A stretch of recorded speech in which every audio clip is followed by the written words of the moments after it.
Ghost of Tsushima is a game defined by its duality, by contrasting forces that always come in pairs. You can see it in the art direction, experience it through the gameplay, feel it through the world and its characters. Set in 13th century Japan, you play as the samurai warrior Jin Sakai, who must defend his home against a Mongol invasion led by the fictional Khotun Khan. You'll quickly learn that Khotun Khan and his army of Mongol soldiers aren't just your enemies, in many ways they're your complete opposite. They don't abide by any code of honor, there are no rules of war they will not break. Jin must defeat an enemy that represents everything he hates. It's a story of two opposites coming into direct conflict with each other. A story of good versus evil, old versus new, black versus white.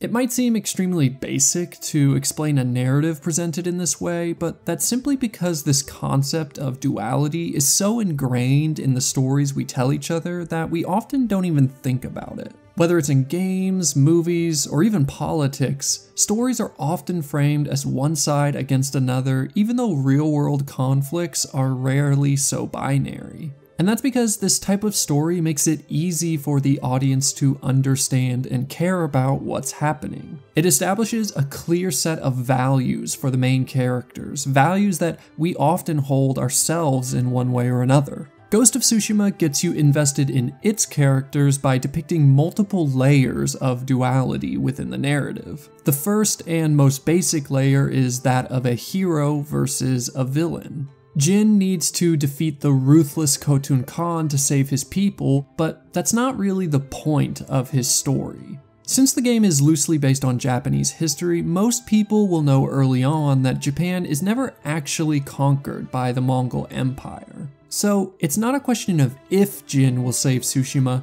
but how he will do it. At the beginning of the game, Jin witnesses most of his samurai brethren being killed or captured during the initial attack of the invading Mongol army. Partially because they were so outnumbered, but also because they were unprepared to confront a new kind of threat. Jin has been taught by his uncle and mentor Lord Shimura that one-on-one, face-to-face combat is the only way to maintain his honor and dignity. So when an enemy shows up that doesn't play by the same rules, it's no surprise that things end in disaster. After surviving the attack, Jin is rescued and nursed back to health by Yuna, a lowly thief who makes use of ninja-like tactics to gain every possible advantage against her enemies. By sneaking through the shadows, she teaches Jin a completely new style of fighting, one that, while brutally effective, is also irreconcilable with everything he has been taught to believe. This is the next layer of duality in Ghost of Tsushima, deciding between two opposite methods of war while balancing the push and pull of two conflicting relationships. It's a decision that both Jin and the player will have to consider. When facing an enemy encampment of Mongol soldiers, you could choose to use stealth and trickery and poison to take them out, or you could just press a button and announce your presence to everyone within earshot. But we can still go one layer deeper, because there's an even more fundamental conflict Jin faces. Not a conflict with any other person, but one within himself. This conflict is perfectly described by a pair of terms unique to Japanese language and culture. They're called giri and ninjo.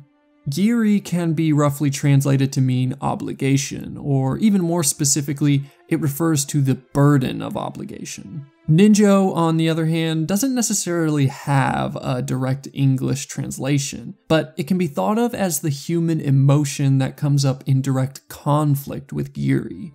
Essentially, it's when someone wants to do something that goes against an obligation they have. In the most basic terms, it's duty versus conscience. If you've ever seen a Kurosawa movie, or frankly any Japanese drama, or even if you just read Romeo and Juliet in high school, then you're already familiar with giri and ninjo. So this primary conflict of duty versus conscience is what makes up the core of Jin's character development. He has the obligation to follow the traditions and teachings of his people, but also feels like he has to abandon this way of thinking in order to save them. And if he employs the same tactics as his enemies, is he really any better than they are? As I considered this moral dilemma, I was surprised at how many similarities I noticed between Jin and Aang from Avatar: The Last Airbender. Much like Jin, Aang is also one of the only remaining survivors of his people. They're both rescued by strong-willed female characters that teach them new skills and abilities. Both realize that their old way of life hasn't prepared them to face a new threat, and they both end up mastering multiple styles of fighting to accomplish their goals. In addition to all of these coincidental similarities, Aang's story also incorporates multiple layers of duality. There's of course the central plotline of good versus evil. Aang must end the 100-Year War by defeating the Fire Lord before he throws the world into chaos, but that's not really the point of his story either. Aang eventually learns that the Avatar's purpose is not to win wars, but to bring balance to the world. The task of mastering the 4 elements isn't meant to make someone the most powerful bender. It's meant to serve as an example of the elements living within one being, gaining strength by existing in harmony rather than by dominating the others. And as we learn over the course of The Last Airbender, and especially in The Legend of Korra, the even more significant role of the Avatar is functioning as the bridge between the physical and spiritual worlds. All of this is what makes up a large portion of Aang's story, but again, the main conflict he faces is an internal one. It's not about the Avatar versus the Fire Lord, it's not about mastering the 4 elements, it's not even about keeping peace between realms. It's about Aang's pure humanity versus his position as the Avatar. Aang is both a goofy 12-year-old kid and the savior of the world. He's taught by masters, gurus, and even his past selves that in order to bring balance to the world, he must detach himself from it. Which obviously, as a kid, is not something Aang wants to do. He cares too much, befriends too often, loves too easily. But he knows it's something he has to do. It's his duty. Again, it's Giri and Ninjo, that same conflict of duty versus conscience we see within Jin. While both characters struggle with the duality of themselves and their actions, the most important thing to understand is that this struggle makes them better people. They aren't strong in spite of their dual nature, but because of it. At the beginning of his journey, Aang just wants to be a normal kid, and so he runs from the responsibility of being the Avatar. This decision to abandon a key part of his identity is what dooms the other airbenders and ultimately allows the 100-Year War to begin in the first place. But later on, Aang also learns that if he depends too much on the awesome power of the Avatar, it can leave him vulnerable and cloud his judgment. Instead, he often chooses to accept both versions of himself. Throughout The Last Airbender, teachers and friends frequently tell Aang that as the Avatar, he should focus on his training and not try to solve every problem that comes his way. But his curiosity and his compassion won't let him do that. He constantly uses his position and power to help those around him, which usually results in a valuable lesson or a new friendship. This is what defines Aang's character and story. He's not only weaker when rejecting his duality, he also strengthens himself and others by embracing it. You can find a similar arc in Jin's path to becoming the titular Ghost of Tsushima. Initially, an unwavering devotion to the samurai way of life is what leads to the destruction of his people. So later on, he tries to correct for this by poisoning an entire castle full of Mongol soldiers in order to circumvent an otherwise unwinnable battle. And while it does save his allies, it also makes them distrustful of him. Even worse, Khotun Khan ends up using this exact same poison against the citizens of Tsushima. Jin shows that he'll go to any lengths necessary to save his home, and his enemies use that against him. But just like Aang, Jin is an important and compelling character because he represents the bridge between these conflicting ideas of duty and conscience, which even has a tendency to rub off on those around him.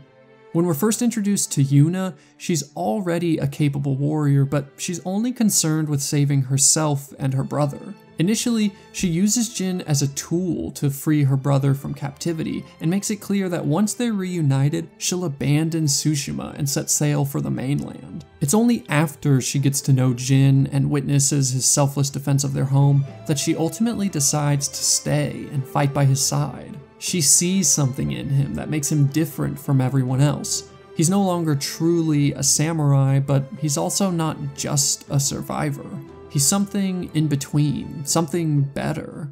The ability for these characters to become more than just the sum of their parts is what I love about them, and unfortunately, it's why I hate the ending to Ghost of Tsushima. After Khotun Khan is defeated and Tsushima is saved, Jin still has to confront his samurai uncle. Because of his actions, Jin is labeled an enemy of Japan, and as a loyal servant of the state, Lord Shimura tragically decides it is his responsibility to take his nephew's life. You have no honor, and you are a slave to it.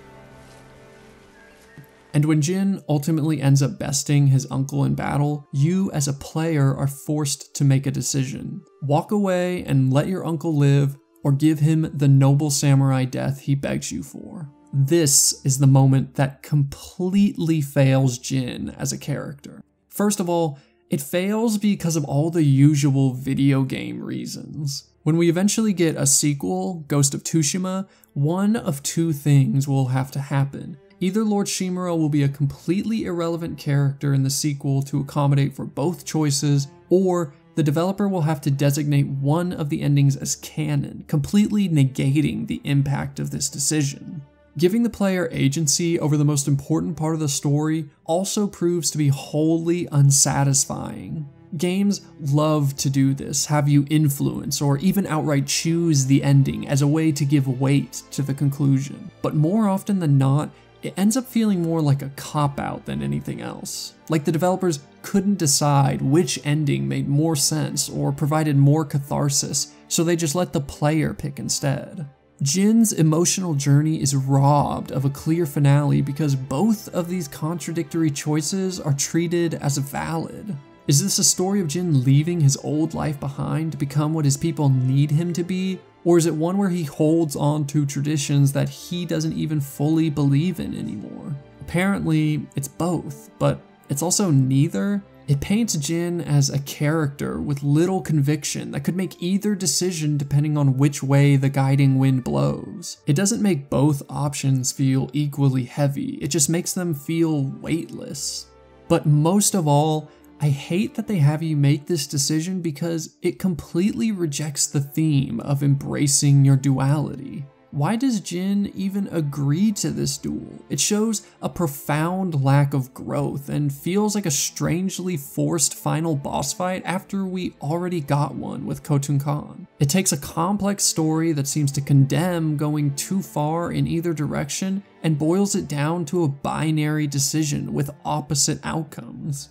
Compare this to the end of Aang's journey and you'll find a conclusion that more effectively reinforces its themes and characters. As he nears the final confrontation with the Fire Lord, Aang knows he has a similar decision he'll have to make. Will he let the Fire Lord live and possibly fail to end the war, or will he go against everything he believes in by taking the life of his enemy? It's a decision we get to see Aang struggle with because he's the one who has to make it, not us. That's what makes it so satisfying when he essentially chooses to do neither of them. Because he knows that pacifism won't solve any problems, but that continuing the cycle of violence will only create new ones. Taking away the Fire Lord's bending isn't just a way to save the world, it's the only way.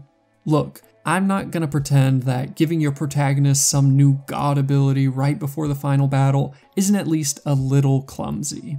But what it lacks in subtlety, it makes up for by teaching the final, most important lesson the show has to offer. When you only look at problems as a choice between two opposites, you become blind to other solutions that you never even knew were possible.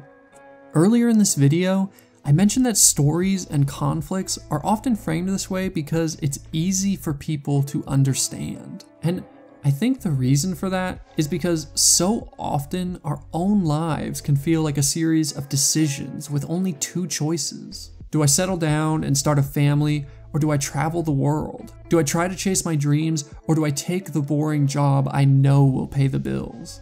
In my experience, the answer usually lies somewhere in the middle, full of compromise and conviction and new possibilities. The important thing is that we forge our own paths and stay true to what makes us unique. We might not save the world, but that was never really the point. Hey everyone, thanks so much for watching the video. If you liked it, you should check out some of my other stuff. I've got short reviews, long critiques, other video essays, so if any of that interests you, give it a watch and let me know what you think.